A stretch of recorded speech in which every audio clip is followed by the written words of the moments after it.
या सगळ्याबद्दल बोलण्यासाठी आता आपल्यासोबत मान्यवर पाहुणे आहेत ओबीसी अभ्यासक श्रावण देवरेजी आणि आपल्यासोबत बबनराव तायवाडे हे सुद्धा आहेत ओबीसी महासंघाचे नेते। दोघांचंही स्वागत न्यूज 18 लोकमतच्या या चर्चेमध्ये। सुरुवातीला जातं श्रावण देवरे यांच्याकडे। सर, असं नेमकं काय झालं की ओबीसी समाज इतका आक्रमकपणे समोर येताना दिसतोय? नाही, ओबीसी समाज जो आहे तो मुळातच त्याचा पिंड हा शांततेचा पिंड आहे, संयमाचा पिंड आहे आणि तो कष्टकरी समाज आहे। म्हणजे दिवसभर कष्ट करायचा आणि मग रोजीरोटी कमवायची, अध्यात्म मध्यात कोणालाही त्रास नाही, असा शांत ओबीसी समाज आहे। परंतु परंतु एखादा समाज, एखादी जात किंवा एखादी व्यक्ती कितीही शांत असली, कितीही संयमी असली, जर तुम्ही जाणीवपूर्वक जर दिवचाल, जाणीवपूर्वक जर अन्यायावर अन्याय तुम्ही जर करणार, जाणीवपूर्वक जर तुम्ही भेदभाव करणार, तर मग कोणी कितीही शांत असलेली व्यक्ती तिच्यातला आहे तो जागृत होतो। आणि मग प्रकाश अण्णा शेंडेंनी जी घोषणा केलेली आहे ती घोषणा केवळ संतापाला म्हणून नाहीये। ती प्रकाश अण्णा शेंडेंची घोषणा ही प्रत्येक ओबीसीच्या मनातली घोषणा आहे। प्रत्येक ओबीसी माणसाच्या मनातलं बोलले प्रकाश अण्णा शेंडे। ते आमचे नेते आहेत आणि त्यामुळे ते बरोबर बोललेत की जर आमचा ओबीसीचा संयम जर तुम्ही ढासळला तर मग 52% ओबीसी आहे, तुम्हाला फार मुश्किल करून देईल। मग तुमची सगळी दादागिरीची भाषा, गुंडगिरीची भाषा, झुंडशाहीची भाषा, हे सगळं तुम्ही विसरून जाल मग जर 52% ओबीसी एकदाच रस्त्यावर जर उतरला तर। पण असं नेमकं काय झालं? का हा राग आहे, हा संताप का आहे? त्याच्या मागची कारण काय? किती किती सहनशीलता बाळगायची याला काही, आणि किती दिलदारपणा आपण दाखवायचा याला काही मर्यादा आहे।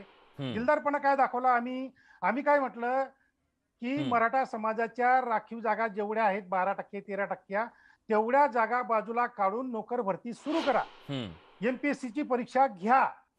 म्हणजे बाकीचे एससी, एसटी, ओबीसी, मुस्लिम, दलित हे सगळे जे विद्यार्थी आहेत आज बिचारे ताटकळत बसले परीक्षेसाठी आणि नोकरीसाठी, त्यांना काहीतरी त्यांचा मार्ग खुला करा।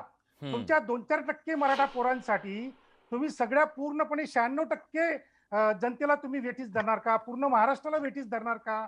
उद्या तर तुम्ही म्हणाल की संपूर्ण भारतच वेठीस धरायचा आहे आम्हाला।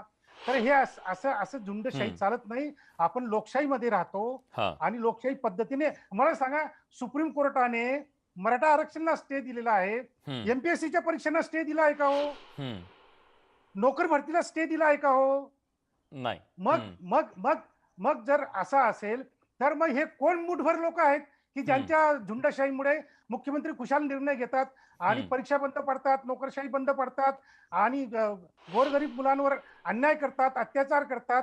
आणि किती मोठा दिलदारपणा दाखवला आहे आपण सगळ्यांनी की बाबा तुमच्या जागा बाजूला काढून बाकीच्यांची वाट मोकळी करा, पण आम्हाला मिळत नाही म्हणून तुम्हाला बी मिळू देणार नाही। ही जी जंगली भाषा आहे, ही जंगली भाषा आहे। आम्हाला नाही तर आम्ही तुम्हाला पण मिळू देणार नाही। आणि ही लोकशाहीची भाषा नाही आहे, ही जंगली भाषा आहे, रानटी भाषा आहे, तलवारीची भाषा। जी आता तांडेल साहेबांनी सांगितलं की हे तलवारी काढण्याची भाषा करतात, तांडेल साहेब एकदम बरोबर बोलले। ही रानटी भाषा आहे तलवारीची, ही लोकशाहीची भाषा नाही आहे। आणि ओबीसींचा संयम वाट बघू नका, त्याचा संयम जर तुटला तर त्याचे फार वाईट परिणाम होतात।